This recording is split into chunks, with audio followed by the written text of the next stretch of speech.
the Affordable Care Act, also known as ObamaCare. Yesterday, President Obama said this about his opponents. And here's one more that I've heard. I like this one. We have to, and I'm quoting here, we have to repeal this failure before it literally kills women, kills children, kills senior citizens. Now, I have to say that one was from 6 months ago. I just want to point out we still have women, we still have children, we still have senior citizens.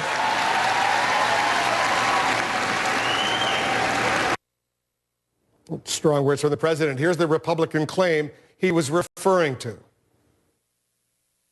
The American people, especially vulnerable women, vulnerable children, vulnerable senior citizens, now get to pay more and they get less. That's why we're here. Because we're saying, let's repeal this failure before it literally kills women, kills children, kills senior citizens. Let's not do that.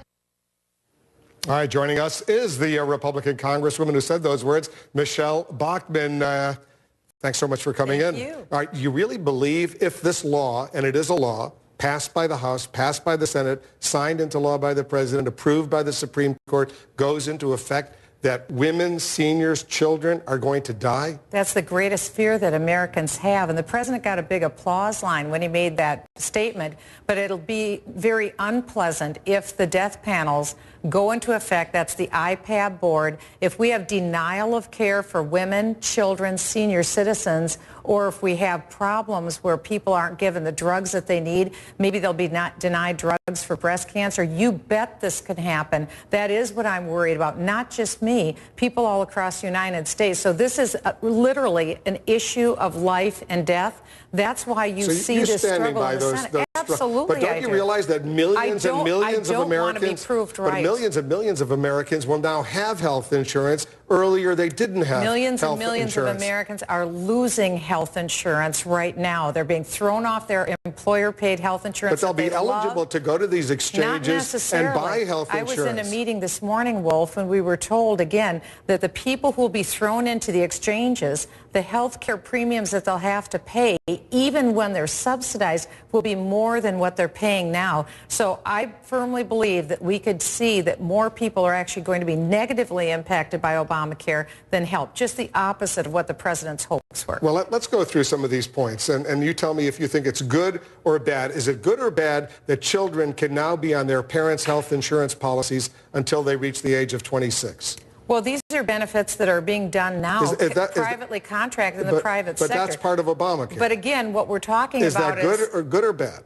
When it's done between private parties, but that's a good the law. thing. The law now. But the mandate, government is forcing it to be done. You support that, right? I support freedom of choice so that people can do that. If people want to have their children on their health insurance policy until they're 45 years of age, they should be able to do that. The government shouldn't say what age you cut it off. You may have a child that is completely dependent on you for physical or mental reasons. If that child is now 56 years old and the parent wants to take care of them on their health insurance plan, they should be able to pay that company whatever it is to keep them on the plan. If you have a pre-existing condition, should you be allowed to buy health insurance? Well, of course. Should an insurance company be able to deny you insurance coverage? Over 30 different states already had pre-existing condition plans. There are relatively few states that didn't. The Washington Post said that it would be a $5 billion charge to take care of people with pre-existing conditions. I would put my name on the government check to pay $5 billion every year to help people with pre-existing conditions make sure they have health insurance. Should there be a cap? Should there be a cap how much an insurance company can provide? And at one point, if let's say you're very, very ill, you get cut off? Well, the laundry list that you're going through... This is all part of Obamacare. Right. The laundry list that you're going through, what your premise is that government must mandate it. I don't agree that government must mandate it. But they have. It's the law now. And that's what I don't agree with. I don't agree with the mandate. So if you don't like the law, there are ways to try to change it, but you don't have the votes, as we just saw in the Senate. But what I believe is that people need the freedom to buy what they want and buy what they can contract. And various states over the years have tried to deal with things like pre-existing conditions, like having your kids on the insurance policy. That's really what works, is the living laboratory of the states. I'm asking you these tough questions because they're these tough, and I'm glad you are. Let's talk about people who can afford to buy health insurance. But you know what? They'd rather spend their money going out to dinner, going on vacations. They don't buy health insurance, but they get into a bad car accident and they wind up in the emergency room. Is it fair that you and I, taxpayers, and others simply take care of them? It could be $500,000 in medical expenses that we pay for these freeloaders. On Obamacare, there will be more people that the taxpayers are taking care of after Obamacare than before. Is it fair That's that, your question. Is your it question fair is about that people, taxpayers picking up the tab for other people's health care, is it fair and more that people, Americans will pay more for people's health care? Here's the question. Is it fair that people who can afford to buy health insurance can become freeloaders and taxpayers will take care of them if they get into an emergency medical situation? Is that fair? Well, the fairness that is lacking in Obamacare is clear because President Obama has changed Obamacare over 19 times now. He has an uneven playing field so that if you are a political favorite of the president's, you've just got an exemption. Big business got a huge exemption, but you're not the answering American the question. people. Are you happy that there are people out there who have money, but they decide they don't want to buy health insurance, but that will take care of them no matter what? Is that fair? What you're talking about is a very, very tiny percentage of the American it's people. the real world out there. The real world is that now every single American Have you been to an emergency room? You see what's going on? My oldest son is a physician. Obviously, you know who shows up.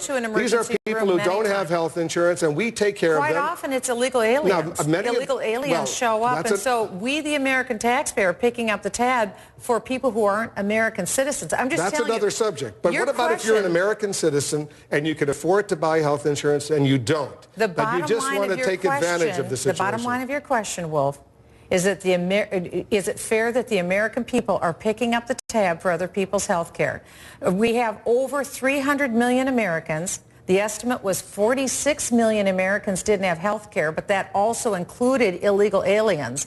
We know now the estimate from the government is that about 30 million people are going to be cut off their employers' health insurance because of Obamacare. I don't know where you're getting... This is a very bad I don't know where you're getting 30 million people from the cut government. Off. That's not true. From the federal government. You have to show me those numbers. The point is, though, that we'll compare notes if this new program works, the new law, if it works, goes into effect January 1st, if the employer kicks somebody off their health insurance, people will still be able to buy health insurance, even if they have pre-existing conditions, even if they don't have a job, even if they have whatever, they'll be able to, and if they can't afford it, they'll be subsidized. They're subsidized, but as I learned this morning over at the Capitol by government officials, they told us that those people who are going to lose their employer care, who go into the health exchange, will spend more on premiums subsidized than they did before when they were on their employer's health insurance. Let's wrap it up. So they're worse off. Yeah, are you ready to see the government shut down in order